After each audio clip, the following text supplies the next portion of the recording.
ময়মনসিংহ গীতিকার লেখাগুলি সব সময় রূপকথা ধর্মী। যে কটি গীতিকা আমরা ময়মনসিংহ গীতিকাতে পাচ্ছি, প্রত্যেকটির যে গল্পের যে বিষয়বস্তু বা বলার যে ধরন, পুরো বিষয়টাতেই একটা রূপকথা রয়েছে। কিন্তু ময়মনসিংহ গীতিকাতে একটি সরাসরি রূপকথার অন্তর্ভুক্তিকরণ করানো হয়, সেটির নাম হলো কাজল রেখা পালা। ঠাকুরমার ঝুলিতে এই গল্পটি রয়েছে। সম্ভবত হয়তো হতে পারে সেই ঠাকুরমার ঝুলির যে গল্প, সেটাকেই গীতিকার রূপ দিয়ে পরবর্তীকালে ময়মনসিংহ গীতিকার অন্তর্ভুক্ত করানো হয় বা হতেই পারে। কারণ এই দুটো বিষয়ই হচ্ছে লোকসাহিত্যের অন্তর্ভুক্ত বিষয়, যেহেতু দুটি লোকমুখে প্রচলিত লোকসাহিত্য, সেই কারণে হতেই পারে যে কোনো সময় এই রূপকথার গল্প গীতিকায় রূপ নিয়েছিল, বা সত্যিই হয়তো এরকম কোনো গল্প প্রচলিত ছিল যেখান থেকে রূপকথা এবং গীতিকা দুটিরই মানে সৃষ্টি হয়েছে। সে যাই হোক, আজকে সাহিত্যের পথে আমরা পড়ে নেব কাজল রেখা নামক একটি পালা সম্পর্কে। ভীষণ সুন্দর লেখা এবং এক অর্থে এটি রূপকথাই বটে।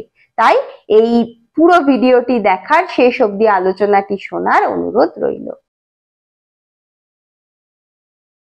আমি প্রথমেই যেটা বললাম যে ময়মনসিংহ গীতিকায় এর অন্তর্ভুক্তিকরণ করা হলেও এটি কিন্তু আসলে একটি রূপকথা, যেটি দক্ষিণারঞ্জন মিত্র মজুমদারের ঠাকুরমার ঝুলিতে কাকনমালা কাঞ্চনমালা নামেই পরিচিত। তবে এটি যেহেতু রূপকথা, সেই জন্য এর গল্পটি আমাদের প্রথমে একটু জেনে নিতেই হবে, কারণ ভীষণ সুন্দর গল্পটি। রূপকথার গল্প আমাদের পড়তে বা শুনতে সবসময় ভালো লাগে, তাই অল্প করে গল্পটি আমরা জেনে নিয়ে এর আলোচনার যে অংশ সেখানে প্রবেশ করব।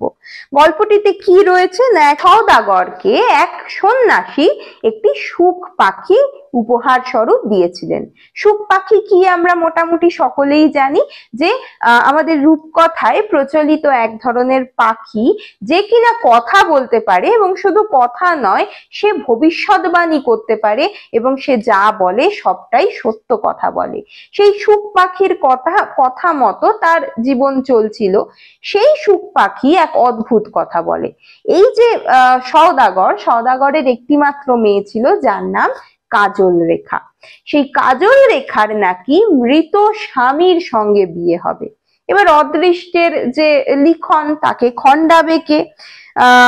সেই কারণে সুখ পাখি তাকে বলে যে বনবাসে গিয়ে সেই স্বামীর সঙ্গে তার সাক্ষাৎ ঘটবে, তাই বনবাসে যেন সওদাগর তার কন্যাকে রেখে আসেন। সওদাগরের দুঃখের সীমা না থাকলেও এই কাজটি তাকে করতে হবে ভেবে তিনি তার কন্যাকে নিয়ে ওই বনবাসে যাত্রা করলেন, একটি জঙ্গলের মধ্যে গেলেন। সেখানে গিয়ে একটি মন্দিরের মতো জায়গায় তার কন্যাটি একটি মন্দিরের মতো জায়গা দেখে সেই দরজা খুলতে সেই মন্দিরের মধ্যে সে আটক হয়ে গেল, এবং সেই সময় তার জন্য জল আনতে সওদাগর অন্য কোথাও গিয়েছিলেন, তাই সওদাগর তাকে বাঁচাতেও পারলেন না, বাইরে থেকে সেই মন্দিরের দরজা তিনি খুলতেও পারলেন না।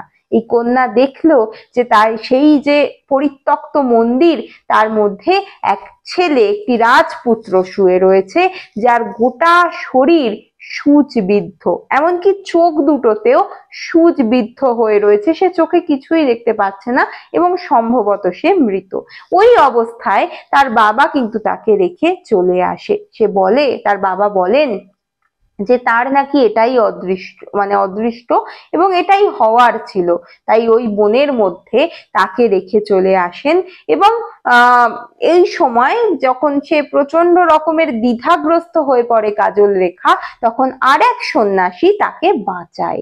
কিভাবে না, সেই সন্ন্যাসী বলেন প্রত্যেকটি ছুঁচকে একটি একটি করে তার স্বামীর যে হবু স্বামী তার শরীর থেকে তুলতে, কিন্তু চোখ দুটি তোলার আগে, চোখের যে ছুঁচ সে দুটি তোলার আগে এক ধরনের জড়িবুটি তার চোখে দিতে, তবেই সে দৃষ্টি শক্তি ফেরত পাবে। তার সঙ্গে সঙ্গে সেই সন্ন্যাসী এই কথাও বলে যান যে যদি সে চোখ খোলে জীবন্ত হয়, যেন সে তার নিজের পরিচয় রাজপুত্রকে না দেয়, তার যে অদৃষ্ট লিখন রয়েছে যে তার সঙ্গেই তার বিয়ে হবে এই কথা যেন না বলে, এ কথা একমাত্র সুখ পাখি সেই রাজপুত্রকে বলতে পারবে। যাই হোক, সেই ছুঁচগুলি তার শরীর থেকে সে তোলে।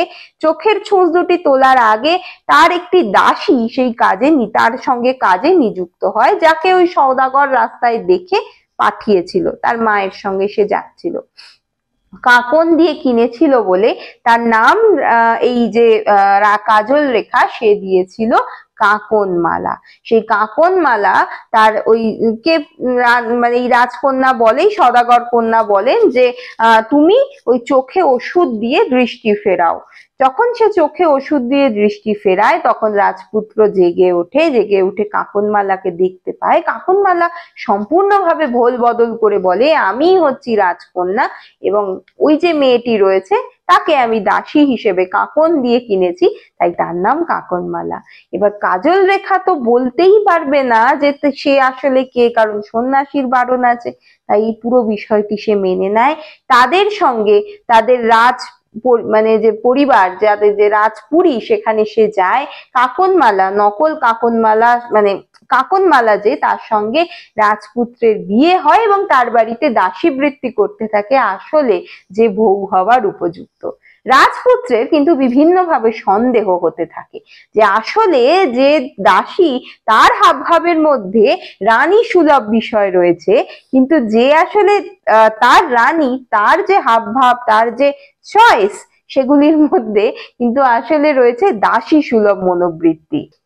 সেই কারণেই সম্ভবত রাজপুত্র আসল যে রানী তার প্রেমে পড়ে যেতে থাকে। আস্তে আস্তে মানে সময় যত এগোয় রাজপুত্র জানতে পারে যে আসল রানী দাসী হয়ে রয়েছে এবং দাসী হয়েছে অন্য একজন তার রানী, মানে সে নকল।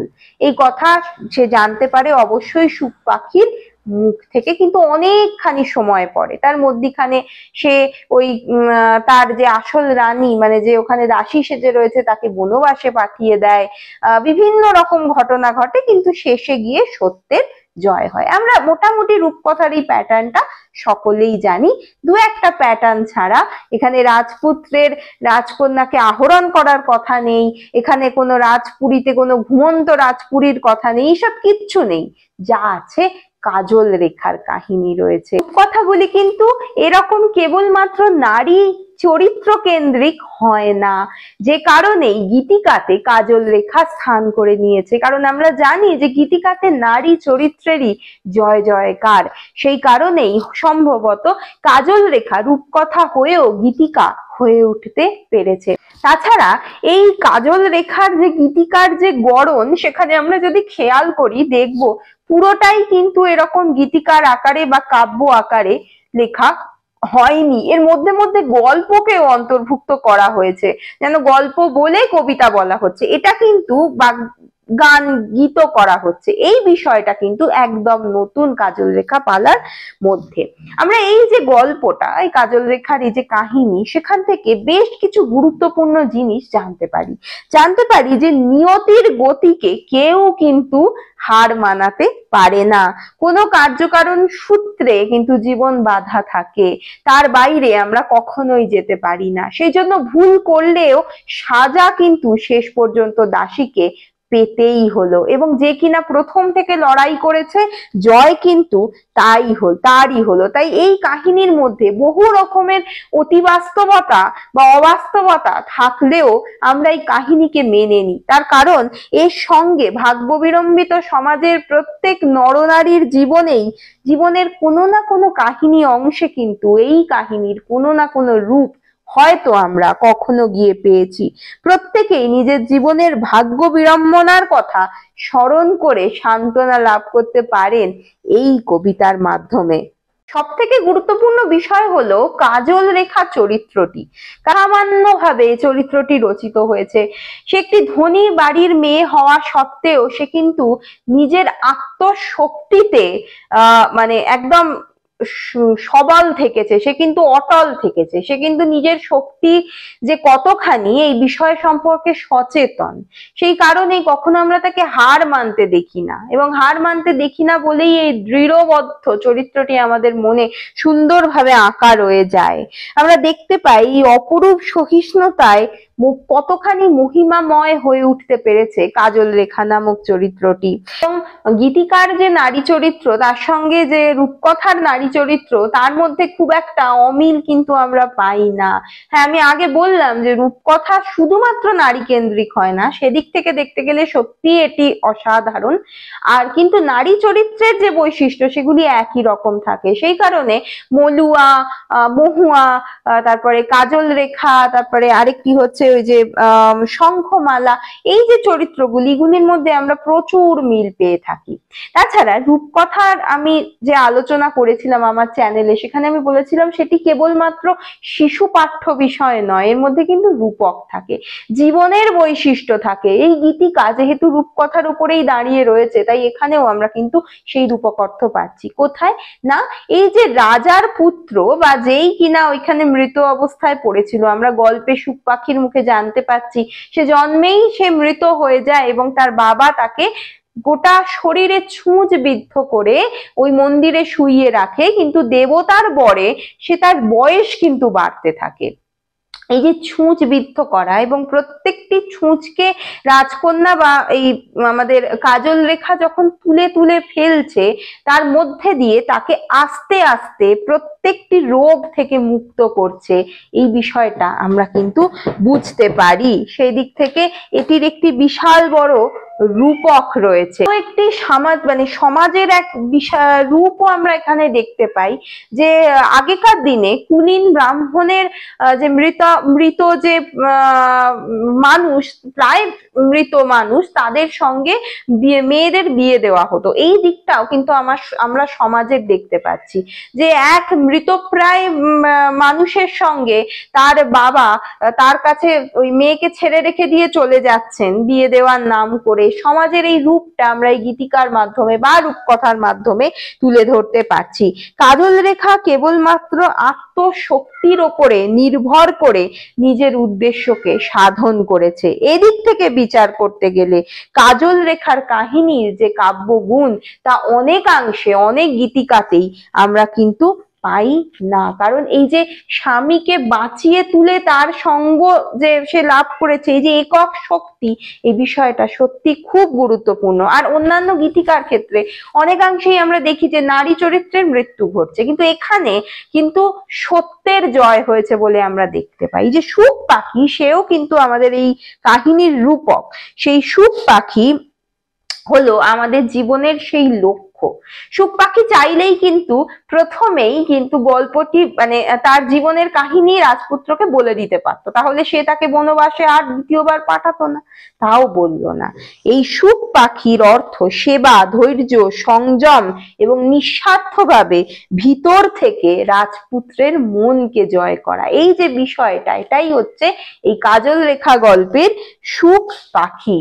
যে সেবার মধ্যে দিয়ে যে মানে রাজপুত্রকে জয় করতে পারলেন এই রাজকন্যা বা আমাদের কাজল রেখা, সেটা কিন্তু যখনই সে করতে পারলো, সেই যে দুঃখের মধ্যে দিয়ে, তপস্যার মধ্যে দিয়ে, তখনই সুখ পাখির যে প্রয়োজনীয়তা সেটা কিন্তু বিলীন হয়ে গেল। দুঃখের মধ্যে দিয়েই মিলনকে যে স্থায়ী করার কাহিনী, সেটা সুখ পাখি করলো না, করলো কে না কাজল রেখা নামনি চরিত্রটি। তাই এই গীতিকাটি অসম্ভব সুন্দর, খুব ছোট্ট গীতিকা, এর ধরন অনেকটাই আলাদা। রূপকথার যে বৈশিষ্ট্যগুলি রয়েছে সেগুলি সত্যি আমাদের চোখে পড়ার মতো, এবং নারী চরিত্র কাজল রেখা একমাত্র চরিত্র যাকে আমাদের এই গোটা গীতিকায় প্রধান বলে মনে হয়, সব থেকে জীবন্ত বলে মনে হয়, এবং এ যা যা ঘটিয়েছে তা আমাদের জীবনেরই অংশ, কোনো আলাদা বিশেষ কিছু অবাস্তব কাহিনী বলে মনে হয় না।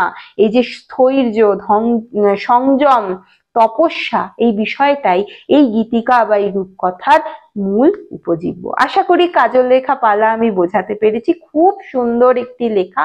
আরো গীতিকার আলোচনা বা আরো রূপকথার আলোচনা যদি শুনতে চান কমেন্ট করে আমাকে জানাবেন। ভালো লাগলে লাইক করে দেবেন, আর উৎসাহিত করতে সাবস্ক্রাইব করতে ভুলবেন না। আজকে এই পর্যন্তই, ধন্যবাদ।